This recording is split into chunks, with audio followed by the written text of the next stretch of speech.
Hi, I'm Richard Byrne. In this video, I'm going to show you a neat little tool for formatting citations for all kinds of different works you might find online or in print. The tool is called QuickCite. You'll find it at QuickCite.net, and it's from the developers of the popular Flippity.net service. So there's two ways to use QuickCite.net. You can do quick attributions, or you can do a formal MLA 8 citation. Let's take a look at quick attributions first. So we'll start with the default image. Now you can choose other formats, but we'll do images.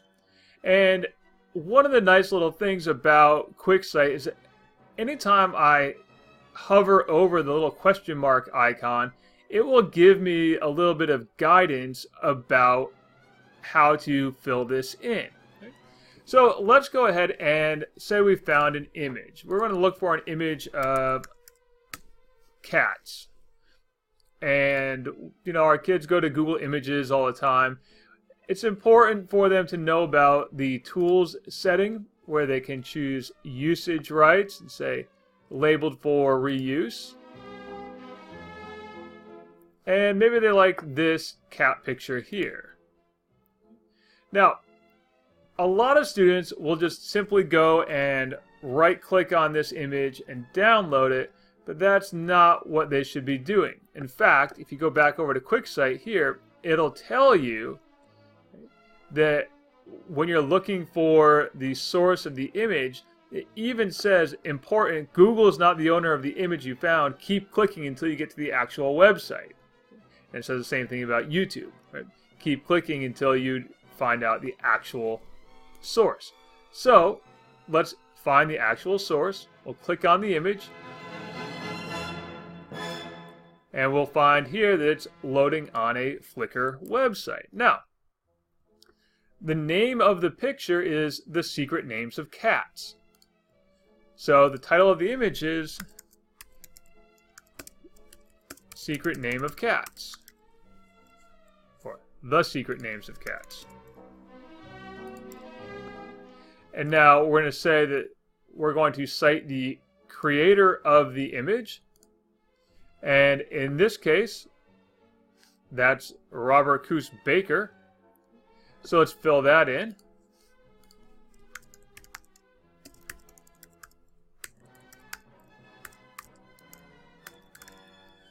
And now the URL.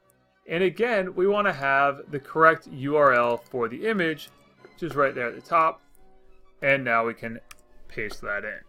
We'll generate that attribution, and there it is. And now students can copy and paste that attribution information to put it into a slideshow or the end of a video or wherever they're going to use it in a format that doesn't necessarily need to be MLA 8.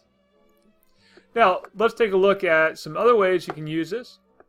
Besides images, you can give attributions for a quote, a video, a recording, an animation. We'll do a recording here. And in this case, we'll do a podcast. Title of the recording is Joe Rogan Experience number 1331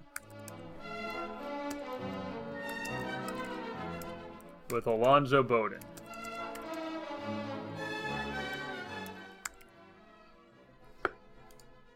And we'll say the creator of the recording.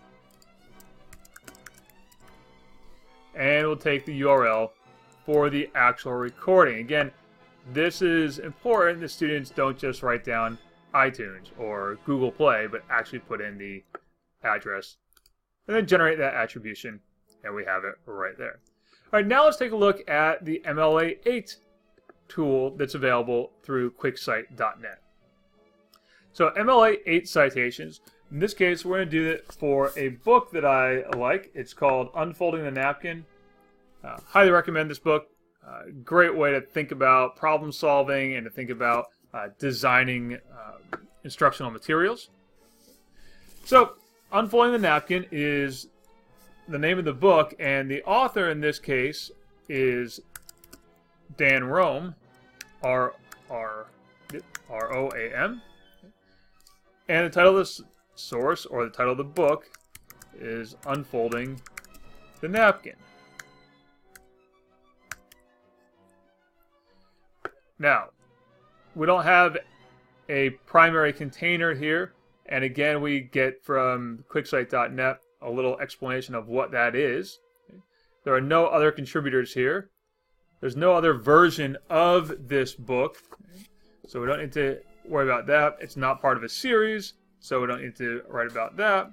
The publisher we do need. That's Penguin. And then we need the publication date from inside the book, and in this case, it's 2009.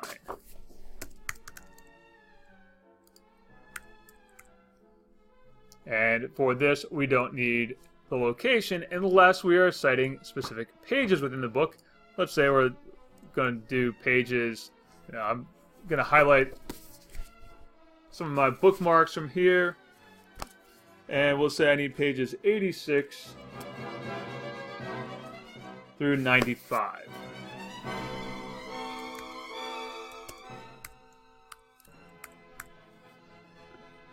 So we, again, have those little clues for students on how to fill in each part of these citations. Now generate it, and there it is. Citation, Rome, Dan, Unfolding the Napkin, Penguin Group, 2009, pages 86 to 95. And again, students can simply copy and paste and use that in their works cited pages. So that's an overview of QuickCite.net and how you can use it, or your students can use it, to properly format MLA citations as well as make quick citations. As always, for more tips and tricks like this, please check out freetech4teachers.com and practicaledtech.com.